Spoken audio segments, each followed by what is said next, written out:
The lawyer's hand trembled as she slid the eviction notice across my conference table. 2:47 p.m. on a Wednesday. Outside my office window, the city stretched out below, including the building at 47th and Madison, the one my brother David had lived in for 6 years. "Miss Peterson, are you absolutely certain about this?" she asked, her pen hovering over the signature line. I thought about Christmas dinner, about David's laugh echoing through Mom's dining room when I mentioned my adorable little side hustle, about how he'd actually patted my head like I was 7 years old, not 29. The worst part wasn't the humiliation. It was that everyone had joined in. Let me back up. 2 years ago, I was working 60-hour weeks as a junior architect at Morrison & Fletcher, the kind of job that sounds impressive at parties, but pays $54,000 in one of the most expensive cities in America. I was designing million-dollar homes I'd never be able to afford, watching partners half as talented pull in 6 figures because they'd started 20 years earlier. My apartment was a 4th-floor walk-up with a radiator that clanked like someone was murdering metal inside it. Every morning at 6:15 a.m., I'd stand in my kitchen that was barely wide enough to open the refrigerator door fully, drinking coffee and thinking, there has to be more than this. My older brother David, he had it all figured out. At least, that's what he told everyone. He'd landed a position at Westfield Capital Management, wealth management for people who considered $1 million starter money. He wore suits that cost more than my monthly rent. He drove a leased BMW that he talked about like he owned it. His Instagram was a carefully curated highlight reel of rooftop bars and weekend trips to the Hamptons. What David never mentioned? He was drowning in debt. Designer debt, but debt nonetheless. His fancy 2-bedroom in Manhattan? $4,200 a month, which ate up most of his salary once you factored in the car payment, the student loans, and his need to maintain the image. But I didn't know that yet. It started with a YouTube video at 11:37 p.m. on a Wednesday. I couldn't sleep, scrolling mindlessly, when I stumbled on to a 32-minute documentary about a woman who'd built a rental property empire, starting with a single duplex. I watched it twice. Then I spent the next 4 hours falling down a rabbit hole of real estate investment content. By sunrise, I'd filled 17 pages of a notebook with notes. By the end of the week, I'd read 3 books on house hacking and small-scale property investment. By the end of the month, I'd analyzed 73 property listings in surrounding areas, where my salary might actually mean something. The numbers were intoxicating. A duplex in a working-class neighborhood 40 minutes from downtown? $180,000. I could live in one unit, rent out the other. The rental income would cover most of my mortgage. Instead of throwing away $1,400 a month on my current apartment, I'd be building equity. It took me 4 months to save the down payment. 4 months of packed lunches, no dinners out, no new clothes. I picked up freelance CAD work on weekends. I sold everything in my apartment I didn't absolutely need. My social life became a thing I'd once had. When I closed on that duplex, a pale yellow 2-story with good bones and outdated everything, I cried in my car for 20 minutes. My hands shook as I held the keys. This was mine. Actually mine. I spent the next 6 weeks renovating the rental unit myself. I learned to install flooring from YouTube videos. I painted until my shoulders screamed. I replaced light fixtures and cabinet hardware, and learned that tiling a bathroom requires a level of patience I didn't know I possessed. The rental unit looked incredible when I finished. The first tenant signed a lease within 3 days of listing it. Her first month's rent? $1,100. My mortgage payment? $1,340. I was living almost rent-free and building wealth simultaneously. I didn't tell anyone except my best friend, Natalie. Not because I was embarrassed, Because I was focused. Every conversation about my duplex would be a conversation where someone told me why it wouldn't work, why I should be careful, why real estate was risky. I didn't need that energy. Instead, I kept my head down and my expenses minimal. Every dollar I saved, every bit of rental income after the mortgage and maintenance fund, went into an account I labeled Property 2. 8 months later, I bought a small single-family home that needed work. Purchase price? $155,000. I renovated it over 3 months, getting faster, more efficient, hiring out only what I couldn't do myself. I refinanced it at $198,000 and pulled out most of my initial investment. Then I did it again. And again. The Burr method. Buy, rehab, rent, refinance, repeat. It became my obsession. I'd wake up at 5 a.m. to work on properties before heading to my architecture job. I'd spend lunch breaks taking calls from contractors. I'd analyze deals at night until my eyes burned. Within 18 months, I owned 5 properties. My monthly cash flow after all expenses, $3,400. That's when I made the decision. On a rainy Tuesday morning, I walked into my boss's office at Morrison and Fletcher and gave my 2 weeks' notice. He looked at me like I'd lost my mind. To do what? You're one of our most promising junior architects. To invest in real estate full-time. The condescension in his smile made my teeth clench. Well, good luck with that. Most people who try this end up broke within a year.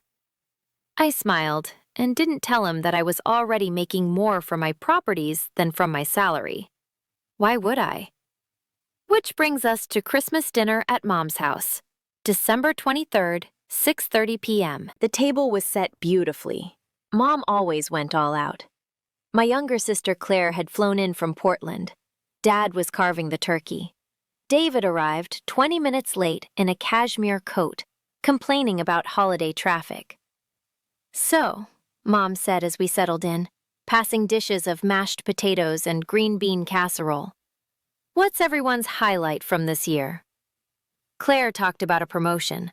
Dad talked about finally finishing the renovation on their bathroom that had taken 9 months.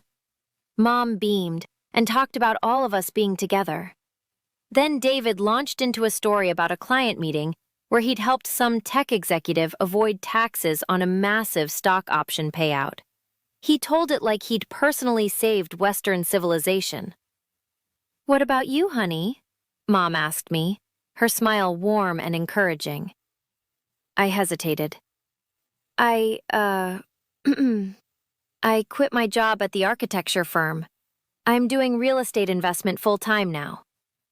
The table went quiet. Not a comfortable quiet. The kind of quiet where you can hear the refrigerator humming 3 rooms away. David set down his wine glass. Wait, you quit your actual career? For what, flipping houses? Not flipping, rentals. I own 5 properties now and... Oh my God. David started laughing. Actually laughing. You're a landlord? That's your big plan? My face burned. It's going really well, actually. I'm making more than I was at the firm, and... Sweetie, David's voice dripped with condescension. I meet with real investors every day. People with actual portfolios. 5 rental properties isn't a career, it's a hobby. It's cute that you're trying, but I don't think it's cute, I said, my voice harder than I intended. I think it's smart. I'm building actual wealth while I'm what? David leaned back, that infuriating smirk on his face. While I'm working at one of the most prestigious wealth management firms in the city? While I'm managing portfolios worth more than you'll see in your lifetime. David, Mom said softly, that's enough. But he wasn't done. No, I'm serious. Look, I love my little sister, but someone needs to be real with her. Playing landlord with a few cheap properties is fine as a side hustle, but quitting your actual job? That's concerning. He said side hustle the way you'd say imaginary friend. Claire jumped in. I think it's cool that she's being entrepreneurial. It's adorable, David agreed. And somehow that was worse. I'm just saying, as someone who understands actual wealth building, this isn't it. These little rental properties in, the suburbs? That's not where real money is made. Dad cleared his throat. Your sister seems to be doing well. I'm looking out for her, David interrupted. Before she ends up broke and has to come crawling back to the job market with a 2-year gap in her resume because she wanted to play real estate mogul. The dinner continued, but I barely tasted anything. Every time I tried to explain my strategy, my numbers, my plans, David would pat my hand or say something about my little hustle or cute rental hobby. By the time dessert came out, I was planning his destruction. I spent the day after Christmas doing research. Deep research. David lived at 47th and Madison in a sleek mid-rise building. 15 stories, built in the 1990s, well-maintained. I pulled up property records. The building was owned by Madison Properties, LLC, which was owned by a holding company, which was owned by a man named Robert Chen. I found Robert's information through public records and property databases. He owned 17 buildings across the city, mid-sized multifamily properties mostly. He was 71 years old. And according to a real estate journal interview from 3 years ago, he was tired. I've been in this business for 45 years, he said in the interview. At some point, you want to simplify. Spend time with grandkids instead of dealing with boiler repairs. I spent the next week crafting an approach. On January 3rd, I sent Robert a letter. Not an email, a physical letter on a professional letterhead I'd made. I introduced myself, outlined my portfolio and experience, and expressed interest in his building at 47th and Madison specifically. I mentioned that I understood property management could be exhausting and that I was looking to expand into exactly this kind of well-maintained, mid-sized multifamily building. I wasn't some faceless corporate buyer. I was someone who understood real estate from the ground up and would maintain the quality his tenants deserved. 3 days later, my phone rang. Ms. Peterson, this is Robert Chen. I got your letter about the Madison building. We talked for 90 minutes. He told me about his properties, his philosophy, and his frustration with management companies. I told him about my hands-on approach, my renovation experience, my focus on long-term value rather than quick flips. The thing is, Robert said, I've had offers on that building before. Higher offers, honestly. But they were from developers who wanted to gut it and turn it into luxury condos. That's not what I want for my tenants. What do you want? I asked. I want someone who's going to treat it right, who's going to keep Mrs. Morrison in 3B, who's been there for 12 years and always pays on time, who's not going to jack up the rent 30% the second the ink dries. I can do that, I said, but I need you to know, I will be increasing rents to market rate on new leases as they come up. That's just good business. But I won't displace good tenants who are already there. He appreciated the honesty. We agreed to meet. The building at 47th and Madison had 28 units. Current rents were below market. Robert hadn't raised them aggressively because he didn't need to. His mortgage was paid off, and he valued stability over maximizing every dollar. But that meant opportunity. We met for coffee 4 times over the next 3 weeks. Robert wanted to know me, understand my values, make sure I wasn't just telling him what he wanted to hear. I showed him my other properties. I introduced him to my tenants. I walked him through my maintenance schedules and my philosophy on property management. He invited me to tour the Madison building. It was gorgeous. Original hardwood floors in half the units, updated kitchens, a beautiful lobby with marble accents. The building was well maintained, but there was deferred maintenance. The roof needed work. The hallways needed repainting. The boiler system was functional, but inefficient. "I've been putting these off," Robert admitted. "At my age, starting a major renovation project feels like too much." We kept talking. Robert wanted $4.2 million for the building. Based on current rents and expenses, that gave it about a 5.3% cap rate. Decent, but not amazing. But I could see the potential. With modest rent increases as leases turned over and some value-add improvements, I could push that to a 7% cap rate within 2 years. The problem was financing. I had equity in my 5 properties, but not enough for a 20% down payment on a $4.2 million building. I needed creative financing. I spent 2 weeks structuring the deal. I found a portfolio lender who would consider my rental income as qualifying income. I proposed seller financing for a portion. Robert would carry a second mortgage for $400,000 at a reasonable interest rate, secured by the building. It reduced his tax burden on the sale and gave me the flexibility I needed. Robert agreed. On February 18th, we closed on the building. I owned the building my brother lived in. I didn't do anything immediately.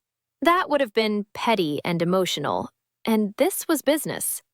Instead, I spent the next 3 months doing exactly what I'd told Robert I'd do.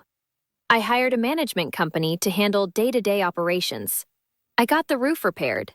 I repainted the hallways in a beautiful sage green. I upgraded the boiler system to something more efficient that would lower heating costs. I sent a letter to all tenants introducing myself as the new owner. I explained that I was committed to maintaining the building's quality and that current tenants would see no immediate changes to their rent. As leases came up for renewal, rent would be adjusted to reflect current market rates, but I valued good tenants and wasn't looking to displace anyone. Professional. Reasonable. Exactly what any good landlord would do. David's lease was up on June 1st. On May 1st, as required by law, I sent him his lease renewal notice. The letter was professional and identical to what every other tenant received. It outlined his current rent, $4,200, his new rent upon renewal, $5,400, and all the standard lease terms. $5,400 was market rate for a 2-bedroom in that building in that neighborhood. It was what I could get from any new tenant if he chose not to renew. This wasn't revenge pricing. It was good business. But it was also an increase of $1,200 a month. $14,400 a year. David called me 3 days after receiving the letter, 11:47 a.m. on a Thursday. I was at my office reviewing contractor bids for another property when my phone lit up with his name. I let it ring 4 times before answering. "Hello?" "What the hell is this?" David's voice was tight, angry. "Did you seriously buy my building just to mess with me?" "Hi, David. I bought a well-positioned multifamily property as part of my portfolio expansion. It's a good investment." "Don't give me that corporate speech. You bought my building. You're raising my rent by 30%. I leaned back in my chair, looking out at the city. "I'm raising it to market rate. Check comparable units in the neighborhood. You'll find this is actually slightly below what similar apartments are going for." "I can't afford $5,400 a month." The silence stretched. I let it. "Maybe you should have thought about that before you called my real estate business a cute side hustle," I said finally. "At Christmas dinner, in front of our entire family." "Are you serious right now?" You're doing this because I hurt your feelings? I'm doing this because it's good business. The fact that it also proves a point? That's just a bonus. David tried every angle. He called Mom, who told him to work it out with me like adults. He called Dad, who said that business was business. He even had Claire text me, asking if I could cut him a break. I didn't budge. Why would I? This was market rate. This was what being a landlord meant, making financial decisions based on property values and market conditions, not family politics. David tried to negotiate. He offered $4,800. I said no, $5,400, or he could choose not to renew. He threatened to leave a bad review of the building. I reminded him that would violate the lease terms and could result in forfeiture of his security deposit. He signed the renewal. He didn't have a choice. Moving would cost him the first month, last month, security deposit, moving expenses, and his credit wasn't good enough to get approved for the nicer buildings he'd want to move to, something I'd discovered during my due diligence. All those designer purchases, the leased BMW, the lifestyle maintenance, David was leveraged to the max. He'd been living paycheck to paycheck in an expensive wrapper, one emergency away from financial disaster. The increased rent meant he had to make changes. The BMW got returned when the lease was up, replaced with a used Honda. The weekend trips stopped.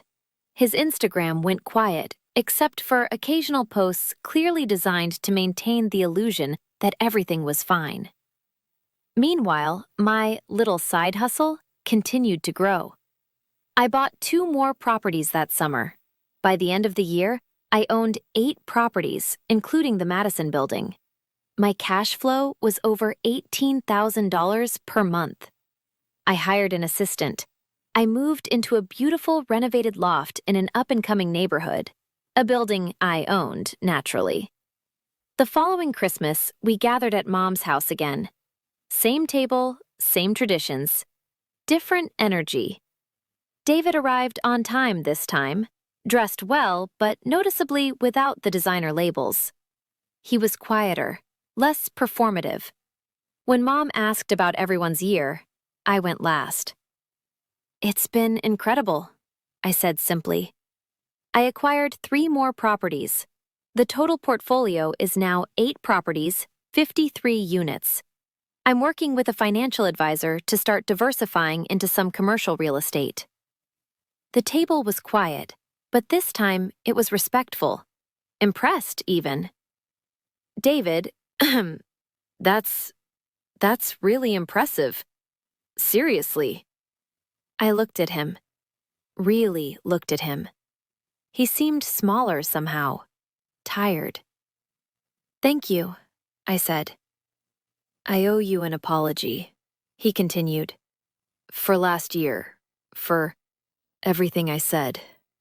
I was an ass. Mom's fork paused halfway to her mouth. Dad's eyebrows rose. Claire looked like she might choke on her wine. You were, I agreed. You dismissed something I'd worked incredibly hard on, something I was proud of. You called it cute and adorable, like I was playing pretend. I know. I was wrong. I think... He paused, choosing words carefully. I think I was scared. You were doing something brave, taking a real risk, and I was... stuck. Pretending everything was great when it wasn't. The honesty caught me off guard. I'm not going to pretend the rent increase didn't hurt, he said. It did.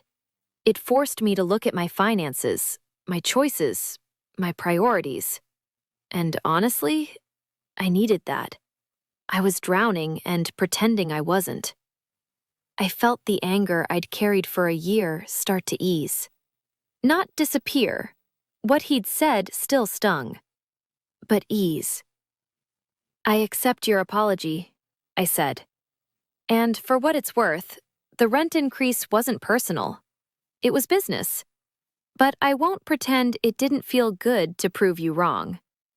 He laughed, and it sounded genuine. "You definitely did that." Here's what I learned. Success is the best revenge, but it's also the best teacher. David's mockery hurt because part of me was scared he was right. I'd left a stable career for something uncertain. I was betting on myself in a way that felt terrifying and exhilarating simultaneously. But I was willing to do the work he wasn't. I was willing to sacrifice the image for reality. I spent my evenings with contractors and property management software, while he spent his time at rooftop bars. I drove a practical car, while he leased something he couldn't afford. I built equity while he built debt. The building at 47th and Madison is worth $5.7 million now, 18 months after I bought it. My portfolio generates over $22,000 in monthly cash flow.